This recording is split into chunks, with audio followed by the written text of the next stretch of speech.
Studio 537. This is the Doodle Podcast.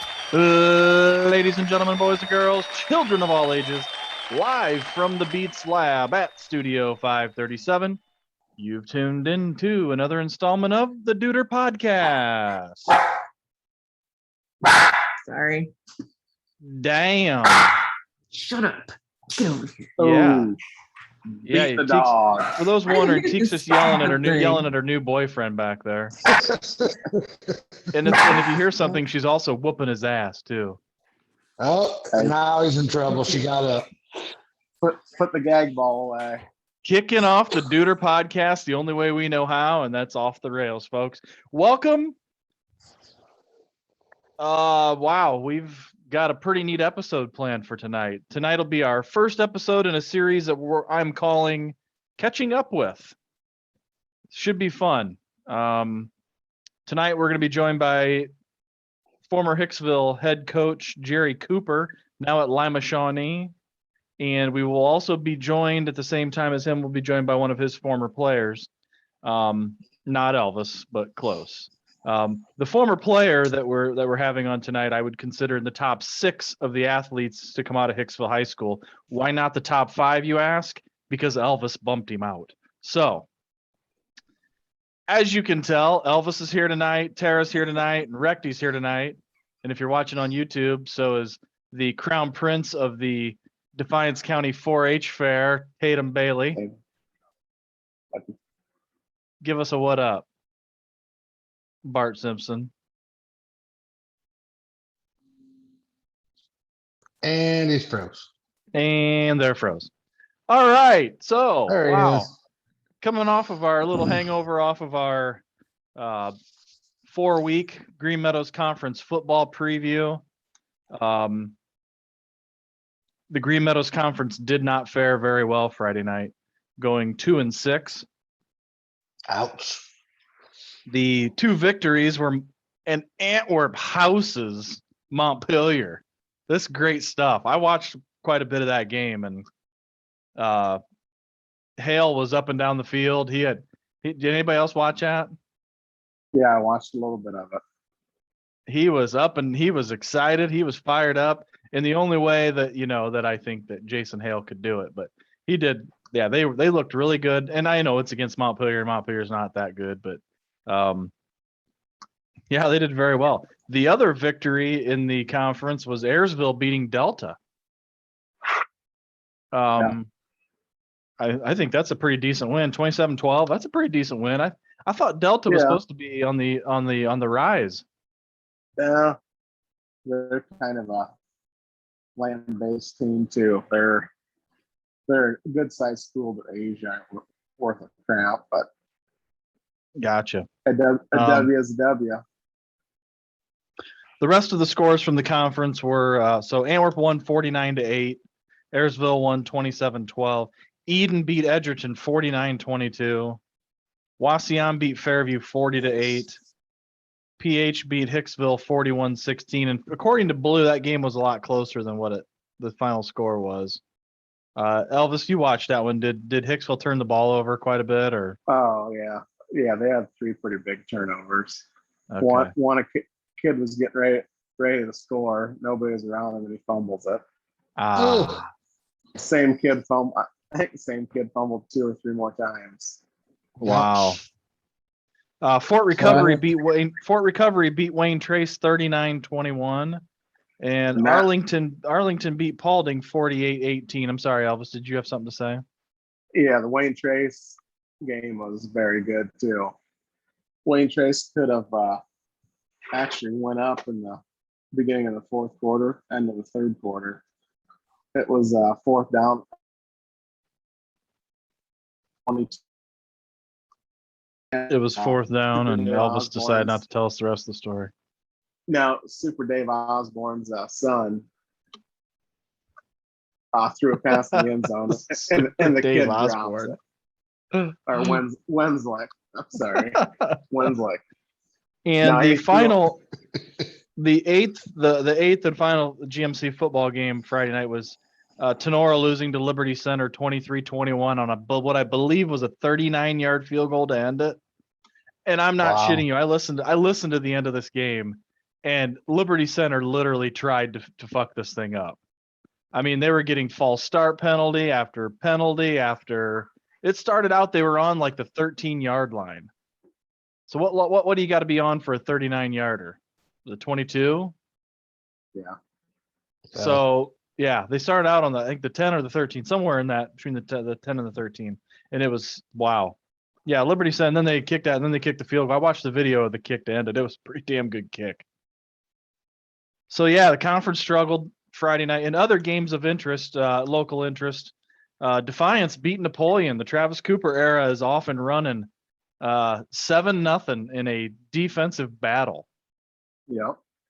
Our guest tonight, Jerry Cooper, his Lima Shawnee team beat LCC 20-13. I bet that was probably a pretty good game. Yeah. And then Grove beat Pandora Gilboa 31-6. So Grove's off and running. Those are your scores. Oh yeah. It was good to be back on Friday Night Lights. I missed It them. was just so stinking hot. I felt like shit, and it was just so stinking hot that I said screw it and just stayed home. Actually swung by Elvis's house to pick up my new Duder Podcast t-shirt, which I need to point this way. There My you new go. t-shirt, courtesy of Mark and Anna Shepard. I was pretty pumped. Those are some nice shirts. Thanks, Shep and Mrs. Shep, for all of your hard work. And while I'm at it, we've got an email here. Let's get to the inbox real quick before we bring our guests on. Our email's from Mark Shepard. Hey, Duders, hope everyone had a great week. Just wanted to take a moment and congratulate and thank the Duders for an excellent GMC coaches preview the last few weeks. I don't know if I'd say excellent, but we did okay. The coaches that were able to get on did an excellent job and were able to handle all the tough questions the panel threw their way. Did you guys think we threw softballs? Because I kind of felt like we threw softballs. Watermelons. And Teak, you weren't here last week, were you? See, we needed you because yeah. She's getting stoned. Gotcha. Smoking a doobie. Shep goes on to say that unfortunately the majority of the GMC didn't fare too well in week 1. Good luck this week to the conference. He's got to stump the Elvis question. Ooh. We haven't Blank had one of these in quite a while. I know. Blank is because Andy fucking what's his name? Andy Dickenwings sends us a question. Andy Dickenwings sends us a question, but it's in 14 parts. We're still working on the one. So blank is the only city where all major sports teams, NHL, NFL, MLB, all have the same colors. Tick, tock, tick.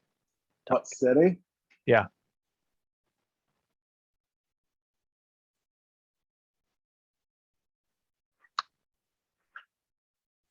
Oh, I think I know. Such. I think I know. Help me out, Recty. I'm going to say Chicago. What do you say? The Cubs and the I say Bears Pitt- have the same colors. Bears don't have I Oh, that. say- yeah, they don't. That's right. I Huh? say Pittsburgh. Pittsburgh. Oh, Pittsburgh yeah. is correct. Yep. Steelers. Oh, yeah. The Steelers, the Penguins, and the Butt Pirates. Yep. Yeah. Just not And- all looks. I keep telling you that. You heard it I didn't first hear what here, you ladies said. and gentlemen. Steve Bechtel is He had more than something. just a pretty face. That's right. He had something in his mouth. I couldn't hear him.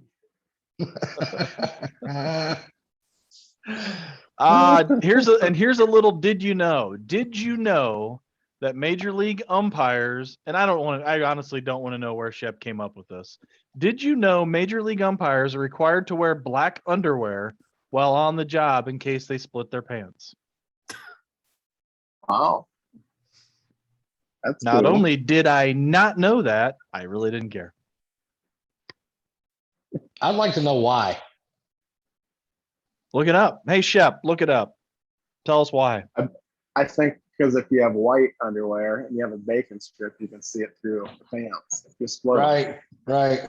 Now you don't want Okay. that. Do Nobody they wear wants to black see a pants? Gray. Is it gray? See, I thought they were gray. I thought they were black. Yeah, so see, the black thing don't make sense. I get it if it was gray. Yeah. Maybe it's easier to find black underwear than gray. I don't know. You're a guy. I have one of each.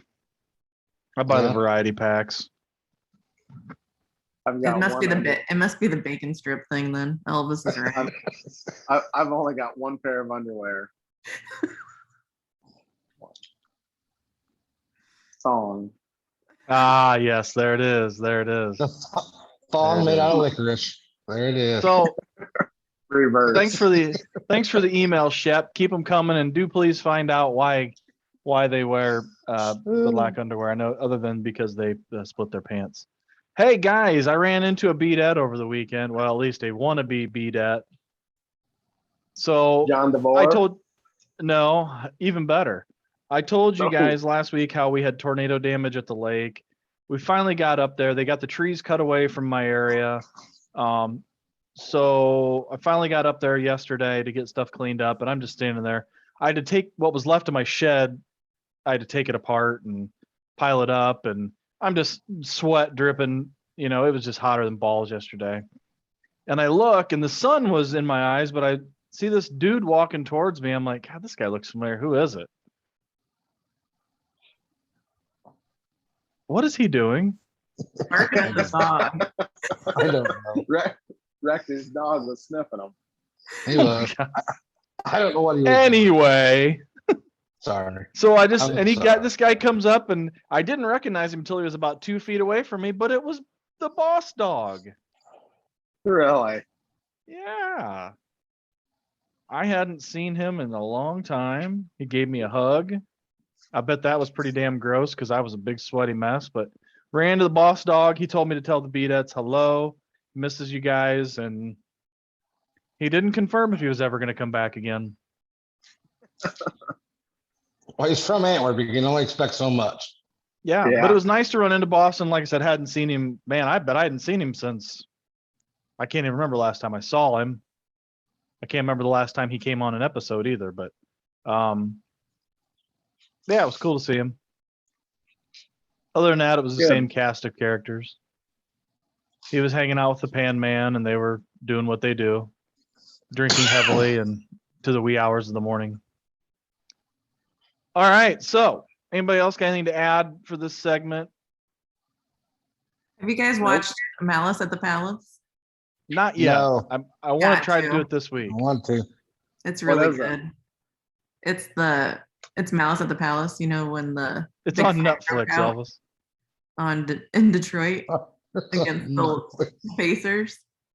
Oh, It's on okay. Netflix. Just go to netflix.com, type in the username CMETS56, password foreskin, and that you can get in and watch.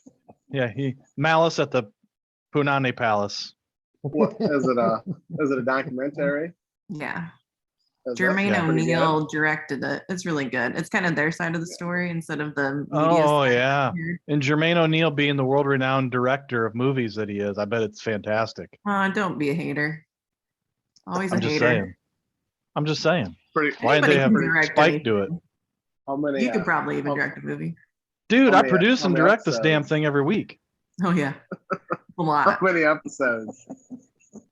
Is it just one movie, Teak, or is it several? It's just one movie. Oh, okay. Ron Yeah, Artest is well, on it. So is I can't remember his name. Meta World Peace. Same I guy. was gonna say, what is Ron Artest's name now? Is it still? It's not Meta World Peace anymore. It's Ron Artest. Oh, it's not. He switched it back. Okay. Oh, he I did reverted know back. that. Gotcha. That a Sweet. boy. No, I I have to do. watch Is it it. good, I- Teak? Is it pretty It's good? No, good. I'm watching. Mhm. It's good. I want to try and It's check pretty- it out this It's week. exactly what I expected it to be like. It's like the way I felt when I saw it happen is the same way I felt when I watched it, where I think that the people in the stands that were being stupid are probably the same people that are like harassing your daughters right now online or something, because they're all like cowards that knew that they probably weren't going to get their asses kicked, but some did. I don't know. I just don't appreciate people that, could you imagine someone coming to your job and like messing with you and trying to fight you? Like, I think it's Happens just every those day. people. They didn't have any like police officers there. It was crazy. Like there was like no one in there to like to protect the players. So I think a lot was learned by it. But it's just Teak, was it's that in just unreal. 2003? I think so, around there.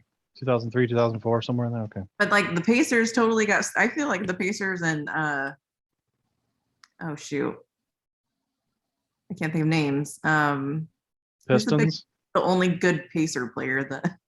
Reggie Miller. There you Reggie go. Miller. God, I think Reggie Miller and all those guys got totally screwed out of a title that year because of the whole fight. It kind of sucks. Because Steven Jackson got suspended for like the rest of the year. Artest did. I think the other guys Artest and Jackson and Jermaine O'Neal, all 25. three spent quite a bit of time. I think Jermaine O'Neal had like 35 games or something. Jesus, crazy. that's 25. a lot. Yeah. Oh. All right, cool. Well, we're going to kill this segment here. We're going to take a break. We're going to come back and we'll get our catching up with Jerry Cooper. And hopefully we have some good time. Hopefully you guys got some good questions for him. I hope he knows. I don't think we're going to talk a whole lot about his current team, but yeah, we'll see how it goes. So yeah, stick around. Come right back. You're listening to the Duder Podcast.